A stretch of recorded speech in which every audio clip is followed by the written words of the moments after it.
When hope is gone, undo this lock and send me forth on a moonlit walk. Release restraint level 0.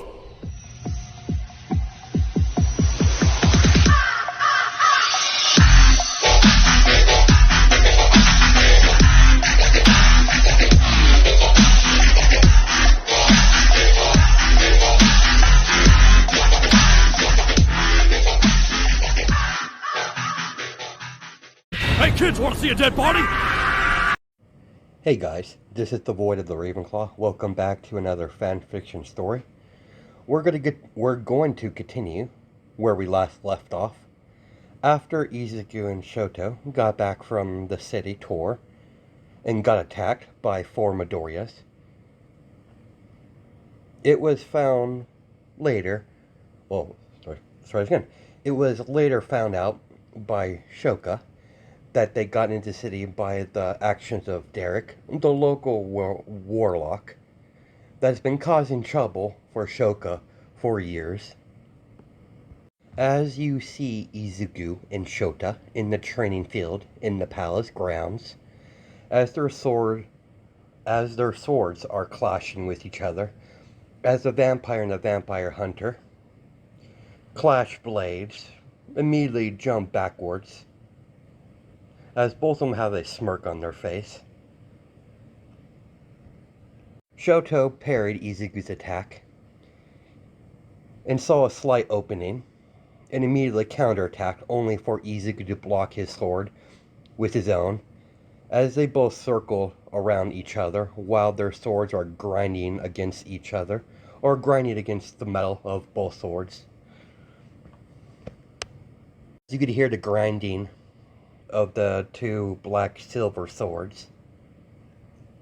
Little birdie told me you're going to accept my sister's proposal. It's a good deal, and it's not like I have any actual plans outside of wandering in complete random locations.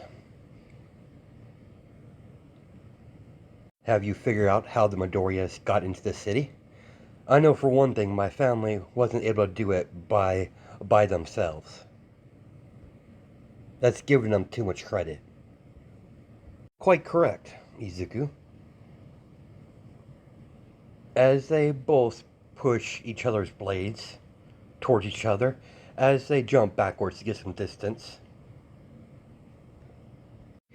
Izuku used his flash step technique in front of Shoto, swinging his sword, as Shoto ducked under Izuku's sword and threw out a kick, only for Izuku to block his kick with the blunt end of his sword, forcing him backwards a couple inches from the vampire pure physical strength, as they both have a smirk on their face, as they rush each other, as they widely swung their swords rapidly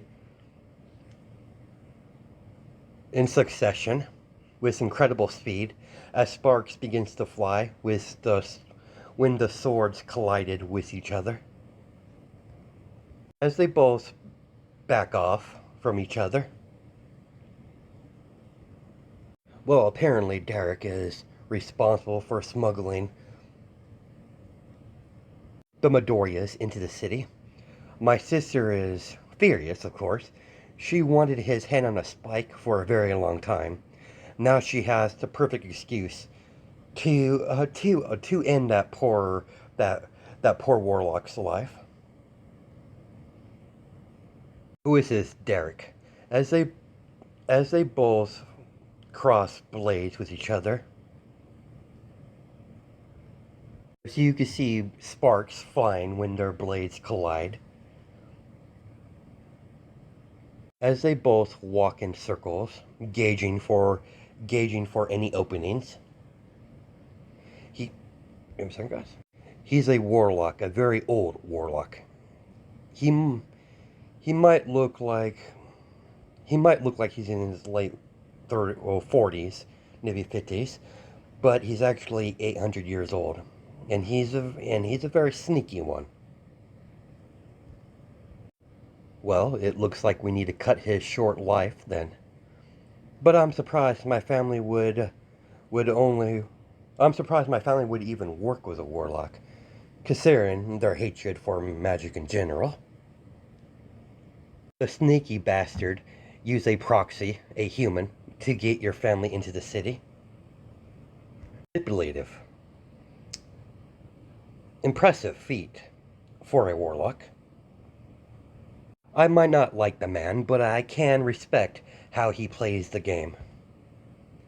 But my sister, on the other hand, doesn't care too much about him or his methods. After all, he's a traitor, and my sister can't wait to end that man's life. And I have a sinking feeling my mother feels the same.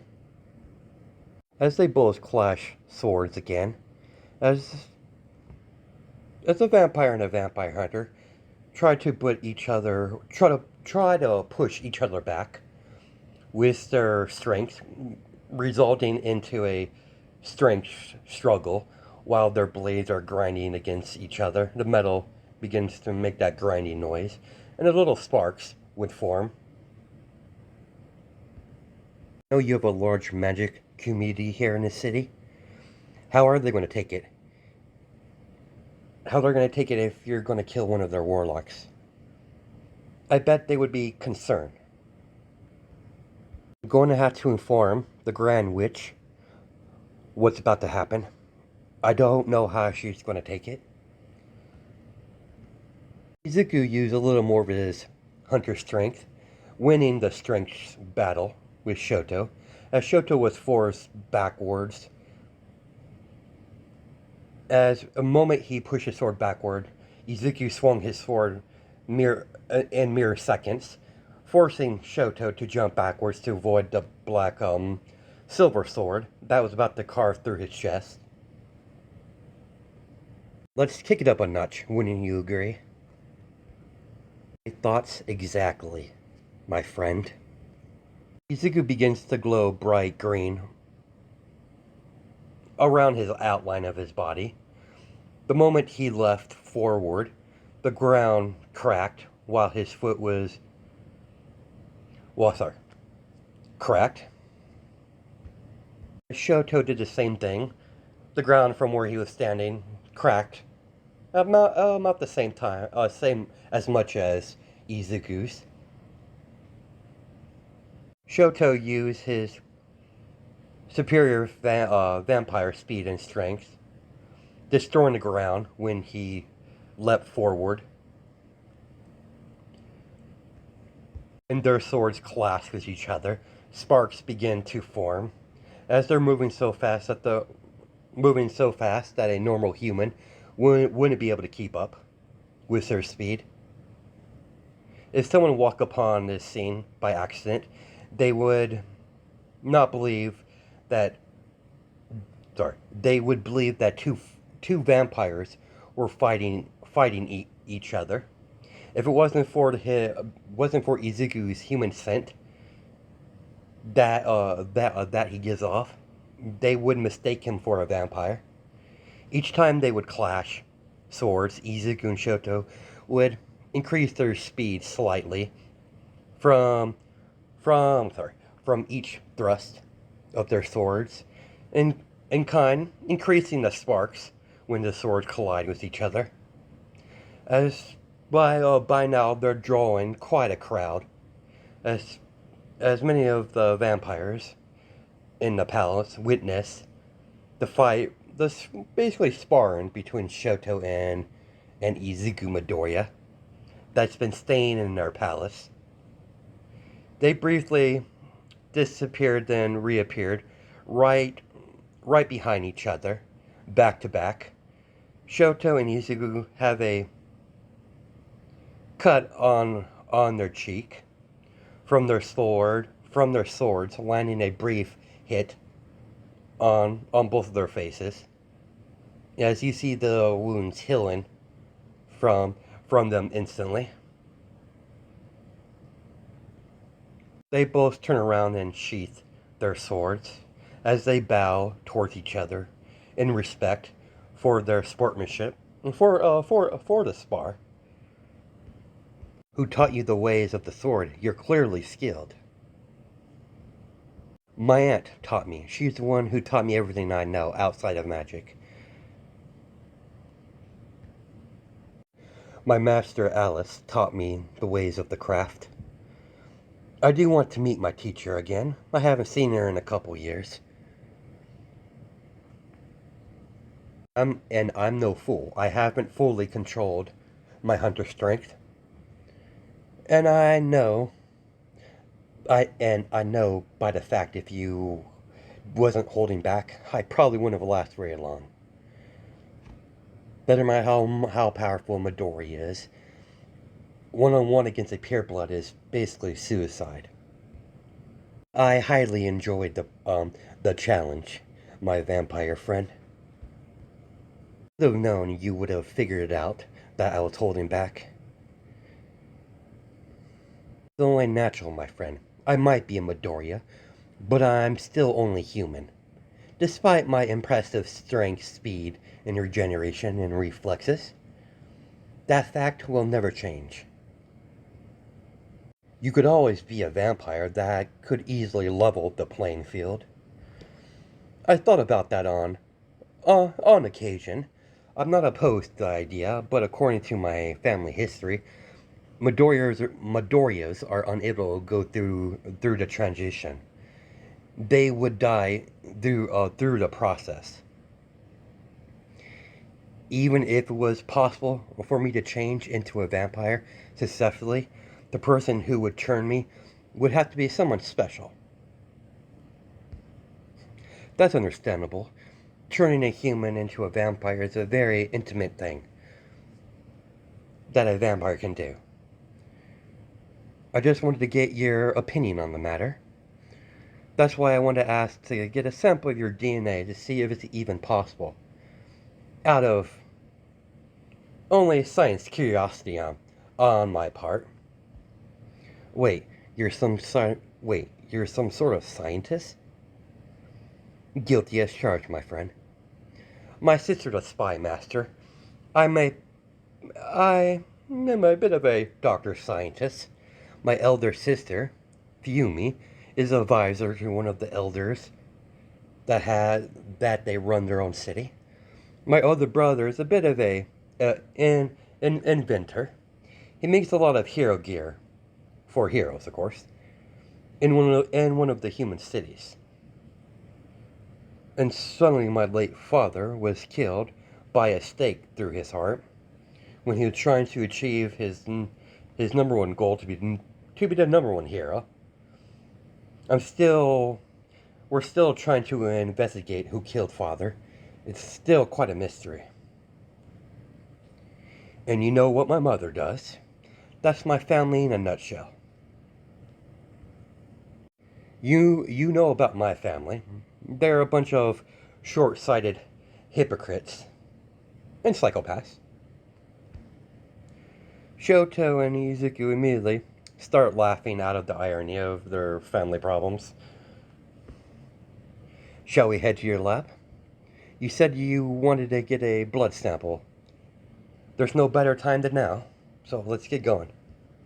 Sure thing, follow me. Izuku followed Shoto to one of the private labs as they both stand in front of a bookcase. As Shoto pulled one of the books halfway out as the bookshelf opened up, revealing a metal door with some sort of scanner on it.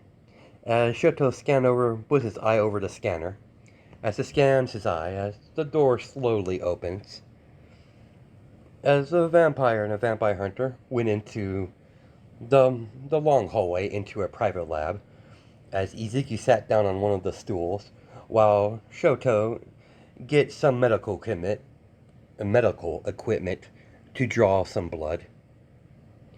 Shoto drained a couple pints of blood, then stored it away to keep the samples fresh. That only took a couple hours. That's to be it. How do you feel? I only took a couple pints of your blood. That's mat- uh, plenty material to do my own experiments. I'm a little lightheaded, but I should be fine. Shoto hand over a sugar cookie over to Izuku. Seriously? A cookie? It's a sugar cookie. It helps with the loss of blood. It's the sugar. Alright, you're the medical man slash scientist. Shoto overheard someone walking into his lab. He knows who it is. His sister always comes in his lab when she wants something. So it didn't take a genius to know what she wanted. Brother, sister. I just had a feeling Izuku would be with you. With your little sparring session today. That's the main gossip around the palace. I'm gonna have to steal him from you. Feel free, sister. Thanks for the spar. It was very entertaining. We gotta spar again sometimes. It's very relaxing. Quite enjoy sparring with you, Shoto, as well. So yeah, we'll definitely do it again. I'll talk to you later. Let me know of your findings. I'm also curious about it since you brought it up to my attention. Curious about what, Izuku? If it's possible for Midoriya to be turned into a vampire. Every other attempt that's been recorded has been a complete failure. At least according to my family's history. If it's possible, my brother will find a way. He always does. He always finds solution for problems like this when it comes to his little experiments. If you ask me, he's a nerd. You wound me, my dearest sister. Sorry, try again. You wound me, my dearest loving sister. Let's go, Izuku. I find labs disturbing. As Shoka grabbed onto Izuku's hand and dragged him out of the laboratory to the garden as they both sat down on the benches right next to each other in front of the water fountain. Before we get down to pleasant conversation. You're interested in being churned? The idea has always been on my mind. I find it appealing some days. Ever since I was a small child, I asked my late aunt during my training if it was possible for a Midoriya to be turned into a vampire. She told me every attempt in the past has ended in that Midoriya's death when going through the transition. Even my family in the past had experimented with the idea. Of course, the rest of the family found out and executed them on the spot by the elders of my clan. They found out what they were doing in research and put a stop to it and destroyed everything before they could get any leeway in their experiments. The lab is still there. I do know the location, but it's been abandoned for years. I'll tell you what I told your brother. If I was ever to be turned, it would have to be someone that I'm close to. That I could trust. Understandable. My brother has probably mentioned it before, but it's a very intimate thing for a vampire to turn a human into a vampire. Most vampires turn humans to be their mates. I can't even imagine turning a Midoriya into a vampire. I know for one thing for sure that any tradition Midoriya would be insanely strong by normal terms of being normal terms of a human turn into a vampire. Midoriyas already have the same strength as any turn human into any turn vampire. Shoko is still holding on Izuku's hand. She does this quite often, when she can. Can I be completely honest with you, Izuku? Be my guest, Shoka. I disdain humans with all my heart, but I became quite attached to you. You're slowly becoming one of my dearest friends. Even though we haven't known each other for very long, only for a couple days. I feel the same way with you, Shoka. Never thought my very first friend would be a pure-blood vampire, but world's full of surprises. I always knew the likelihood of me making any sort of connections towards anyone would be unlikely, considering how my family is. And with my features being so obvious, I was expecting a lot of hatred towards me. I thought about changing my look several times, but I like my green hair. Even if I change my hair color, eye color, and my behavior, that will never change the fact that I'm a Midoriya, a vampire hunter. But the idea of being a vampire does appeal to me. I always found the Midoriya hair color be quite beautiful. I like the shade of green your clan has, genetically most likely. And I find your green eyes enchanting. I mean, I've seen many turned vampires fall prey to your green eyes. You seem to draw them in, like they're in some sort of trance. What makes your family extremely dangerous. Combined with your looks and your endless green orbs, it has some sort of hypnotic effect on lesser vampires. It must be because of the magic that was used to give your family, your Midoriya, your family or your clan, the strength and speed that is well known for. Regardless, but what I'm trying to say is you're special to me, human or not, and I tend to fully protect the ones I hold dear. Izuku could have a smartass response, but he simply just smiled, kept his comment to himself. Now let's get back on the agenda of the day. You said you would have an answer for me, for my proposal that I asked you. That I do, Shoka. For your proposal, I accept. She instantly hugged Izuku. As they broke up the hug after a few seconds, as she composed herself. Don't tell anyone I did that. No one would believe you anyways. After all, I am the so-called Ice Queen. Wouldn't dream of it, princess. Now that's settled. Come with me. Your presence would be a great asset with this meeting with the Grand Witch and the Grand Warlock and my brother's place. My brother will be far too busy with his little experiments.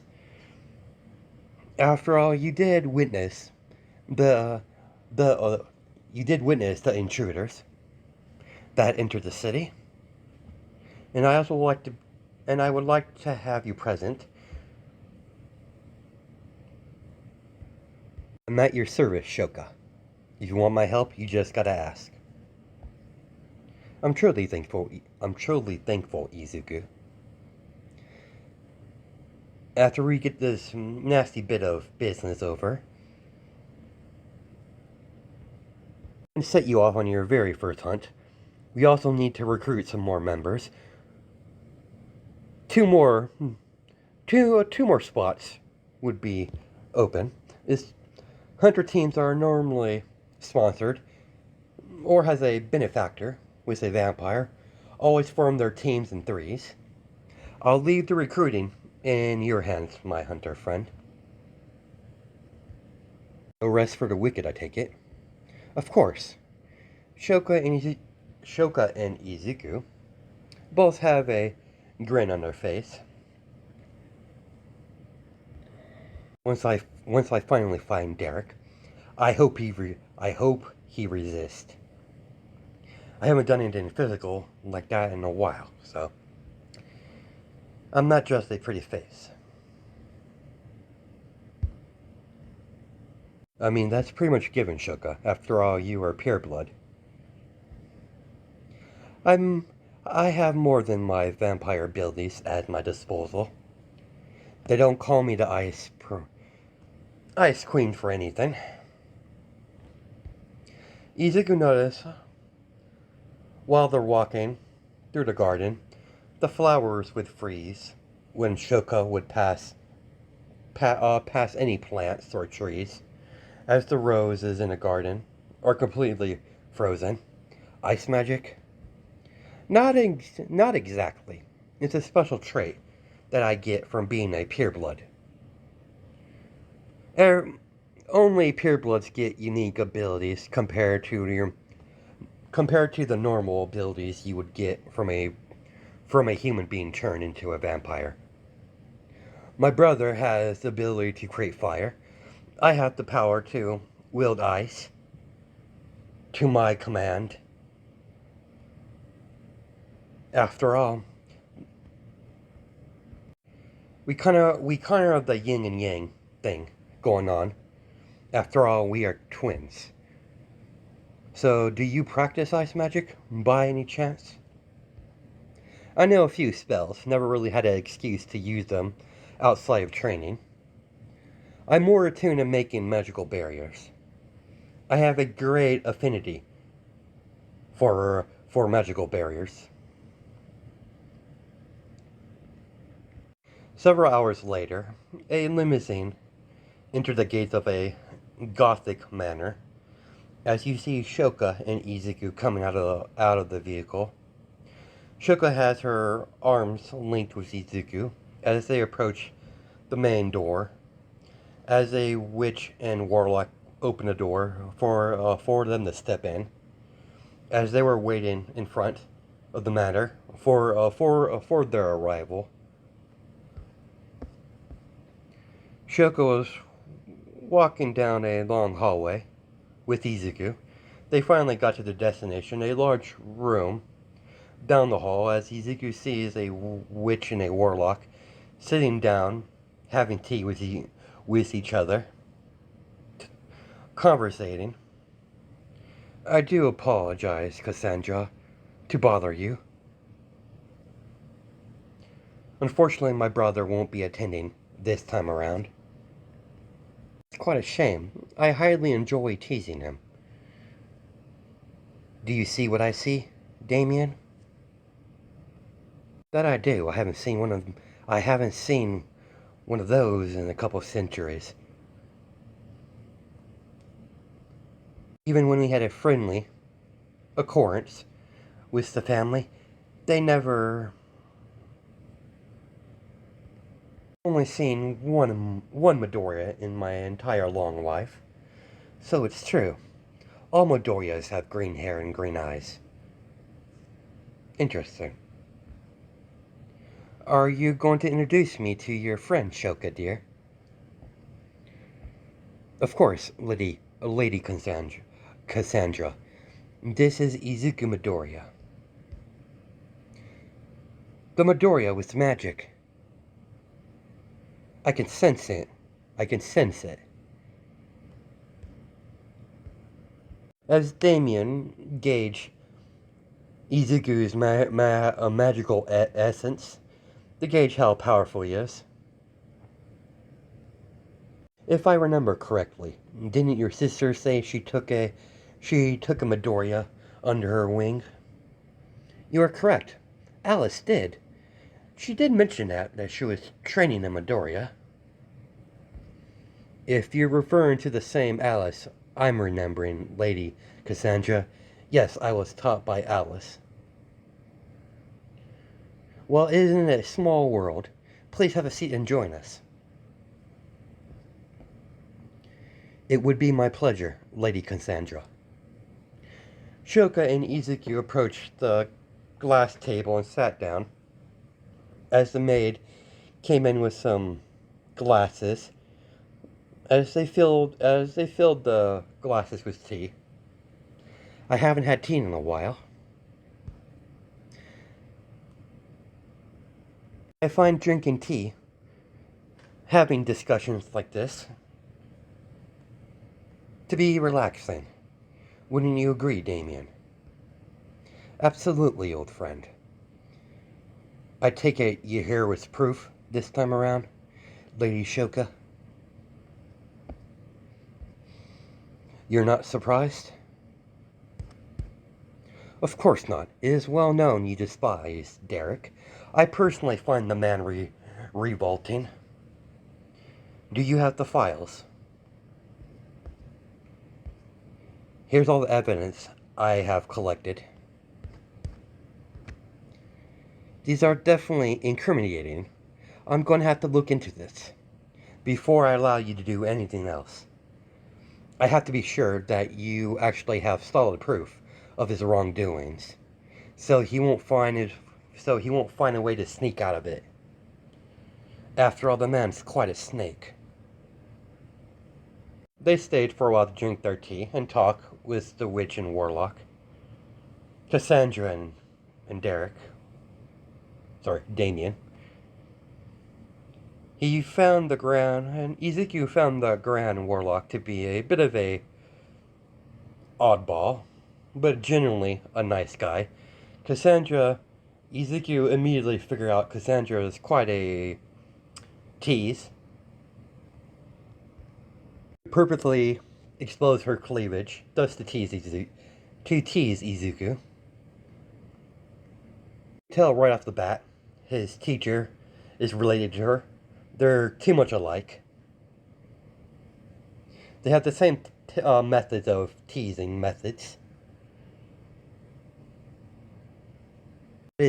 But his teacher is a lot more watered down compared to Cassandra. The doors burst open as warlocks come running in, breathing heavy. Damien, Lady Cassandra. Catch your breath, dear. What happened? Eric, he texted guards to the vault and took a bunch of artifacts. We're still determining which ones he has taken. Oh, Shoka, he's all yours. Wouldn't you agree, Damien? Absolutely. He's most likely new. His activities weren't unnoticed, so he's finally acting. I would prefer you to capture the artifacts and bring them back here. Some of the artifacts are quite dangerous. Of course, if I stumble upon the artifacts, I'll make sure to bring them back to you. With post-haste. As much as I enjoy myself, we need to get going. We need to get Derek before he decides to leave the city. Luckily, the city is still on lockdown, so it won't be easy for him to escape, but not impossible. Come, Izuku. It was a pleasure to meet you, Izuku. Don't be a stranger. Come by any time, as she gives Izuku a wink. You're always welcome. Any apprentice of my sister will always be welcome here. Thank you for your hospitality. Shoka and Izuku left the manor and made their way back into the limousine. After a short car ride, they arrive at Derek's manor. It's a very old Gothic manor with gargoyles scattered all around the property. It looks like we're here. Just be on guard. Derek is a warlock, and he's a very sneaky warlock. Expect the unexpected when it comes to him. Duly noted, Shoka. When they entered the manor, Izuku scanned the entryway with his calculable eyes, with one firm grip on his handle of his sword. He's ready at the slightest movement to undraw his blade and cut whatever gets in his way. Shoka immediately created a ice sword in her hand. The moment they walked further into the archway of the manor, the two large stone gargoyles standing, well, like basically sitting there, come to life. Izuku acted before they could get halfway towards them, as he unsheathed his sword and rapidly swung his black silver blade as he sheathed his sword back into his sheath. As the stone gargoyles fall into little pieces from being cut. Can you tell me if he's still here? I'm not sure if he's here or not. If he is, he most likely has one of those nifty runes that you have on your body.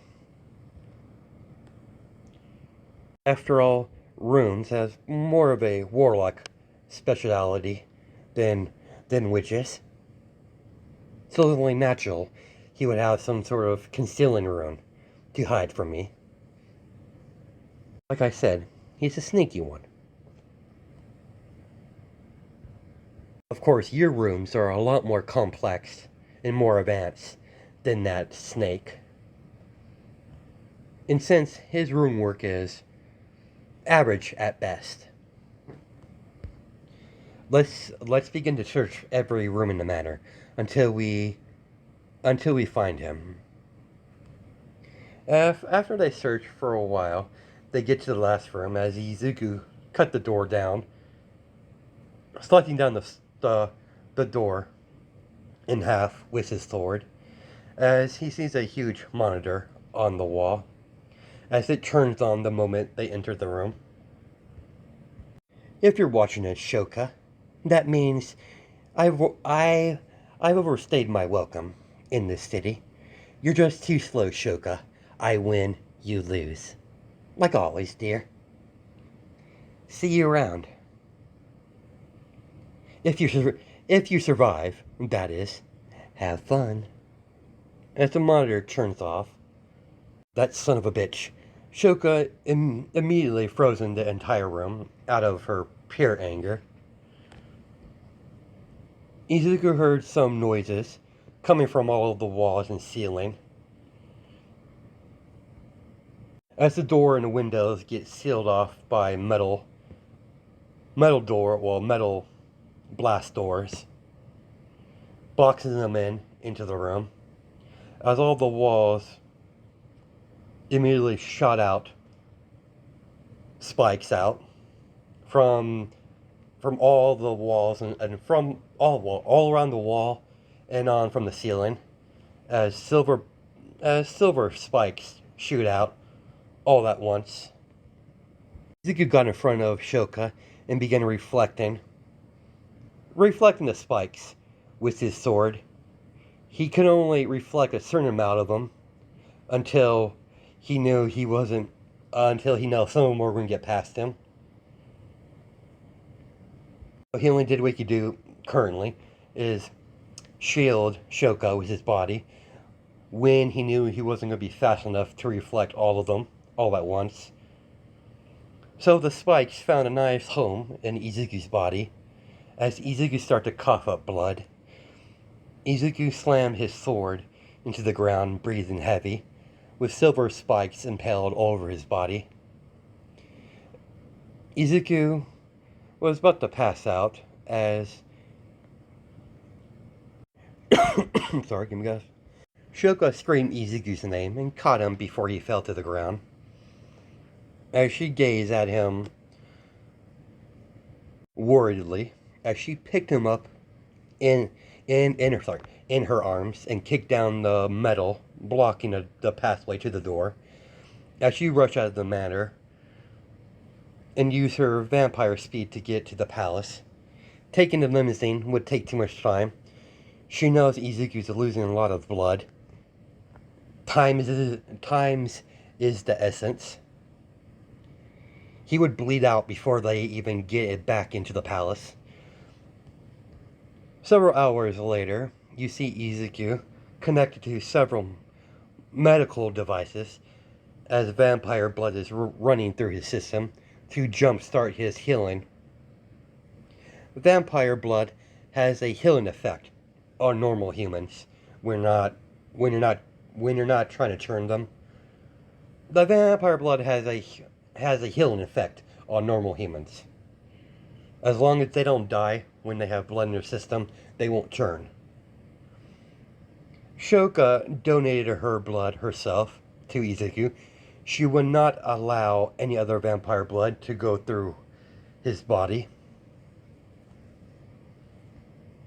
She made it clear to her brother that her blood will only be used and no one else's. She stayed by his side the entire time. He was unconscious, beginning to heal slowly because of the extent of the damage. His healing factor is working overtime, even with the vampire blood supercharging his healing factor. It's still taking some time to heal some of the more injured organs that were torn and shredded by the spikes digging into his body. As Shoto walked into the room, "How's he doing, sister?" He's no longer in critical condition. For some reason, the silver spikes were interrupting his healing process. They most likely have a hex. They most likely were infused with hexes to stop the healing process of a vampire. Those spikes would have killed me if it wasn't for him. I had some of the witches examine the hex spikes. They were designed to kill pureblood vampires. That bastard is nowhere in the city, like he vanished. I'm going to kill him, very slowly, when I finally get him. When I finally get his scrawny little neck around... Well, I get my hands around his scrawny little neck. Small pause. That was hard to say for some reason. Yeah, right. Let's continue forward.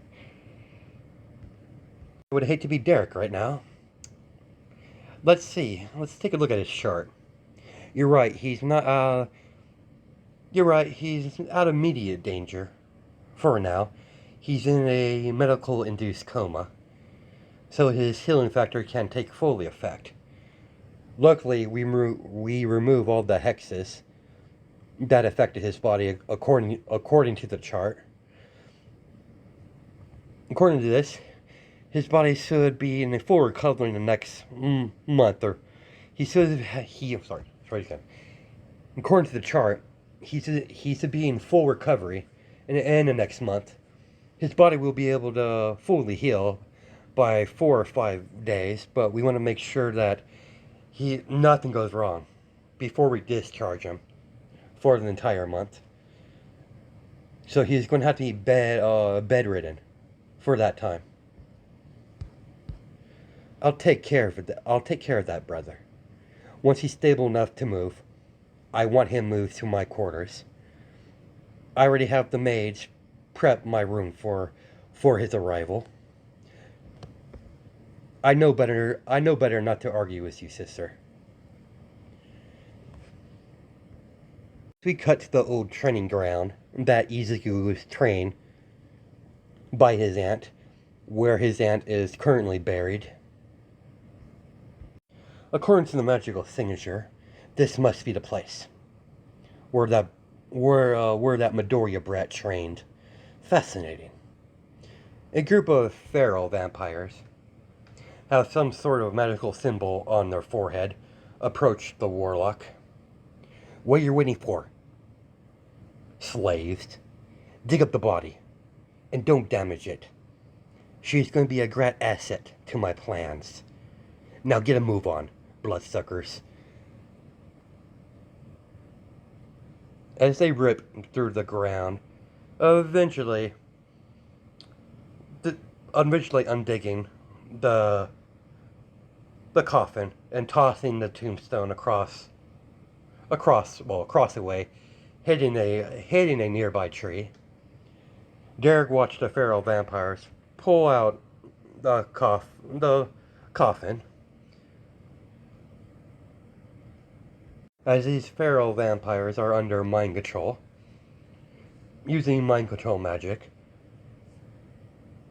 as they dug up the silver coffin, as it burns their hands, but Derek forced them to carry it anyways. He didn't really care. He could find more servants at any time, really. These feral vampires are just disposable pawns that he could kill at any instant that he wants. Pick it up and bring it back to the vehicle. It's best we don't linger here. As the warlock known as Derek watched the feral mind control vampires pick up the coffin finally and put it in the back of the vehicle. Then when his cargo was loaded up finally, Derek got in the passenger seat and told the driver to drive as Derek leaves the area with a smirk on his face. That's where we're going to cut it. Hope you guys have a good night and day, judging by time zones, and I'll catch you in the next video.